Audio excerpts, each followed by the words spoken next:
ตรงจุดนี้เขาก็จะมาถ่ายรูปกันเยอะนะครับ เพราะว่าข้างหน้าจะเป็นน้ำตกแบบนี้แล้วปลาก็จะอยู่ตรงนี้นะครับ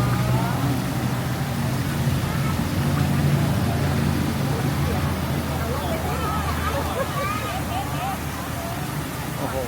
ปลาเยอะมากครับทุกคน